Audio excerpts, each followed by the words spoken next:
सुप्रभात बच्चों, मैं आपका हिंदी विषय अध्यापक अर्जुन तुंदवाल आप सभी का अपने YouTube चैनल में हार्दिक स्वागत करता हूं, अभिनंदन करता हूं।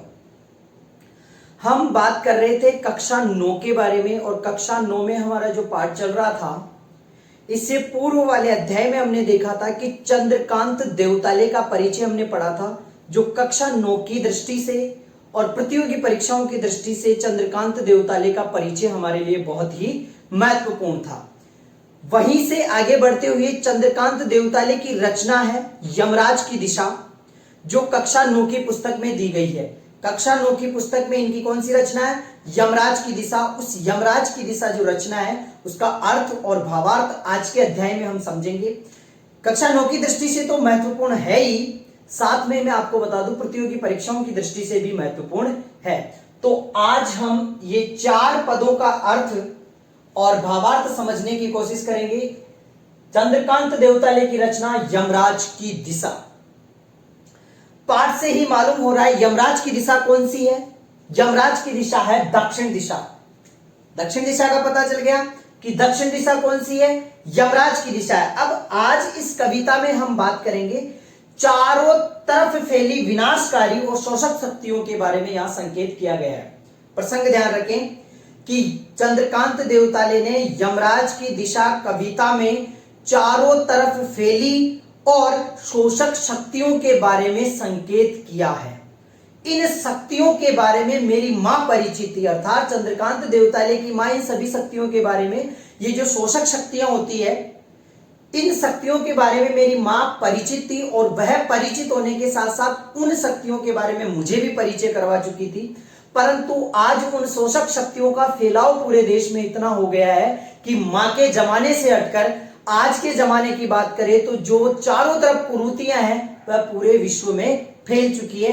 उसके बारे में यहां पर हम चर्चा करेंगे। तो कहने का मतलब चारों तरफ फैली हुई शोषक शक्तियों के बारे में यहां संकेत करते हुए चंद्रकांत देवताले जी कह रहे हैं क्या, मां की ईश्वर से मुलाकात हुई या नहीं कहना मुश्किल है, पर वह जानती थी जैसे ईश्वर से उसकी बातचीत होती रहती है और उससे प्राप्त सलाहों के अनुसार जिंदगी जीने और दुख बर्दाश्त करने के रास्ते खोज लेती है। यमराज की दिशा के बारे में बात करेंगे। यमराज की दिशा दक्षिण दिशा। तो मां की ईश्वर से मुलाकात, कवि कह रहा है कि मुझे यह तो पता नहीं कि मां की ईश्वर से मुलाकात हुई है या नहीं हुई, कहना मुश्किल है। इस बात के बारे में कहना बड़ा मुश्किल है।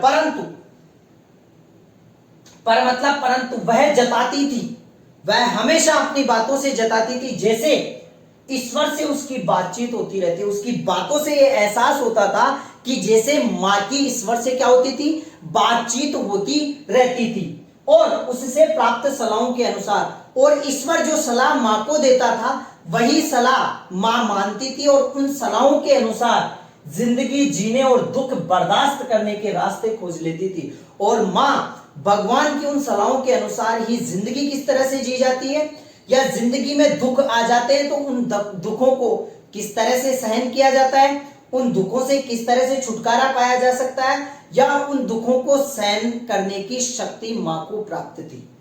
जिंदगी जीने और दुख बर्दाश्त करने के रास्ते मां निकाल लेती थी कि इन दुखों को हम अपने जीवन से किस तरह से निकालेंगे। ये सारी चीजें क्या जानती थी, मां जानती थी। क्लियर? आगे देखो, वही बात जो ईश्वर से मां की बातें होती थी, उन्हीं बातों को लेकर मां ने एक बार मुझसे कहा। किससे? चंद्रकांत देवताले से मां ने कहा, दक्षिण की तरफ पैर करके मत सोना। कि कभी भी, इस लाइन में ही पूरा भाव अर्थ छिपा हुआ है, ध्यान रखना, कि दक्षिण की तरफ कभी पैर करके मत सोना।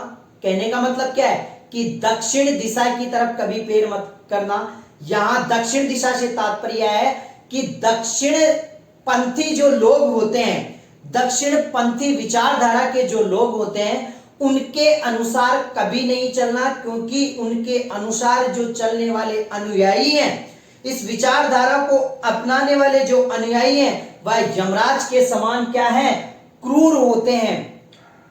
दक्षिणपंथी विचारधारा के जो लोग होते हैं वह यमराज के समान क्या होते हैं, क्रूर होते हैं। और उनकी विचारधाराओं पर चलने वाला व्यक्ति, उनके अनुयायी बनने वाला व्यक्ति हमेशा यमराज के लिए क्या होता है, दुश्मन ही होता है।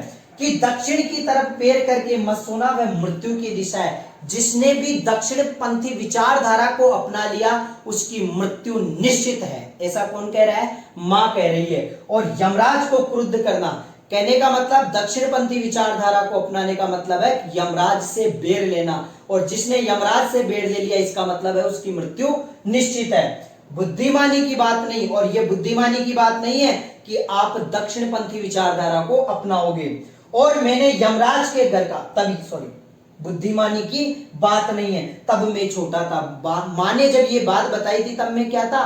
छोटा था। और मैंने यमराज के घर का पता पूछ लिया। भाई यमराज के समान क्रुद्ध होता है ना, उसी तरह वह बेकार काम है। तो मैंने भी क्या पूछ लिया मां से? यमराज की दिशा पूछ ली, और उसने बताया था कि तुम जहां भी हो वहां से हमेशा दक्षिण दिशा में कौन है? यमराज ही है। कहने का मतलब है कि अगर तुमने दक्षिण दिशा की तरफ कदम रख दिया तो वह यमराज की दिशा है। अर्थात अगर तुमने इस दक्षिणपंथी विचारधारा के अनुसार, दक्षिणपंथी विचारधारा के अनुसार अपने मार्ग को अपना लिया तो आपकी मृत्यु निश्चित है। ये कौन कह रहा है? मां कह रही है। मां की समझाइश के बाद, मां ने मुझे समझा दिया, उसकी समझाइश के बाद दक्षिण दिशा में पैर करके मैं कभी नहीं सोया।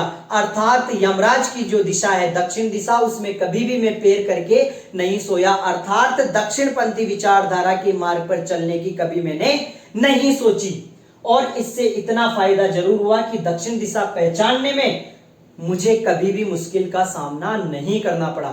मां की समझाइश के आधार पर मुझे कभी भी दक्षिण दिशा का या दक्षिण दिशा पहचानने में कभी भी मुश्किल नहीं हुई। अर्थात जो मेरे लिए बुरा था, जो मेरे लिए गलत था, वह मेरे लिए हमेशा दक्षिण दिशा के समान था, और मैं हमेशा मां की बात मानकर उस दिशा को पहचान लेता था कि ये मार्ग दक्षिण पंथी विचारधारा का है, इस मार्ग पर कभी नहीं जाना है। मैं दक्षिण में दूर दूर तक गया और मुझे हमेशा मां की याद आई। मैं दक्षिण दिशा में जहां जहां भी ये चीजें फैली हुई है उन दिशा में मैं चलता गया, बढ़ता गया, चलता गया। दक्षिण को लांग लेना संभव नहीं था, परंतु दक्षिण को लांग लेना संभव नहीं था इसका मतलब है कि दक्षिण पंथी जो विचारधारा के जो लोग थे उन्होंने अपना वर्चस्व चारों तरफ फैलाया हुआ था। कहने का मतलब क्या है? दक्षिण दिशा का ज्ञान करने में मुझे कभी परेशानी नहीं हुई। वह दक्षिण दिशा में दूर दूर तक घूमा और वहां उसने जो कुछ देखा उसे देखकर मां की उसे क्या याद आ जाती? मां की क्या होती थी? याद आ जाती थी।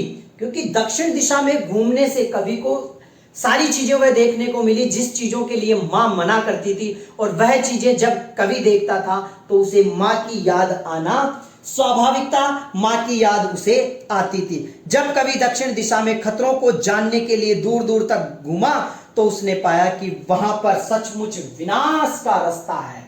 दक्षिण को लांग लेना संभव नहीं था, अर्थात वहां विनाश का होता। छोर तक पहुंच पाना तो यमराज का घर देख लेता।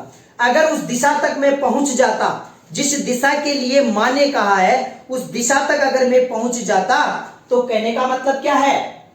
मुझे भी यमराज के दर्शन हो जाते। देखो, जब कभी दक्षिण दिशा के खतरों को जानने के लिए दूर दूर तक घूमा तो उसने पाया कि वहां सचमुच विनाश के सभी साधन थे।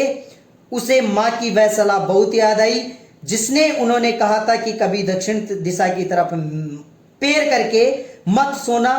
बचपन में ही मां ने उसे क्या कर दिया था? सजग कर दिया था। पर आज जिधर भी पैर करके सो वही दक्षिण दिशा हो जाती है। परंतु आज इन दक्षिण पंथियों का जो कुरीतियां हैं, कुरास्ते हैं, वह इतने फैल चुके हैं कि जिधर भी पैर करो उधर ही दक्षिण दिशा हो जाती है। सभी दिशाओं में यमराज के आलीशान महल है। यमराज के आलीशान महल शब्द पर नजर रखें। यमराज के आलीशान महल का मतलब है शोषणकर्ताओं की स्थापित व्यवस्था।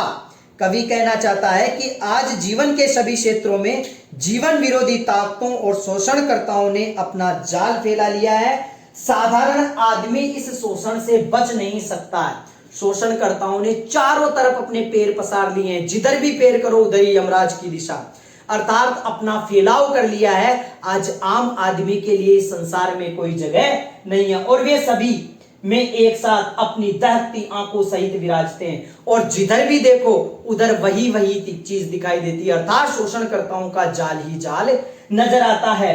मां अब नहीं है और यमराज की दिशा भी वह नहीं है जो मां जानती थी। कवि कह रहा है अब न तो यमराज की दिशा है और जो मां समझाइश किया करती थी वह भी अब नहीं है, अर्थात मां ने हमें क्या समझाया था वह भी हमारे लिए उचित नहीं है। तो कहने का मतलब आपको समझ में आया।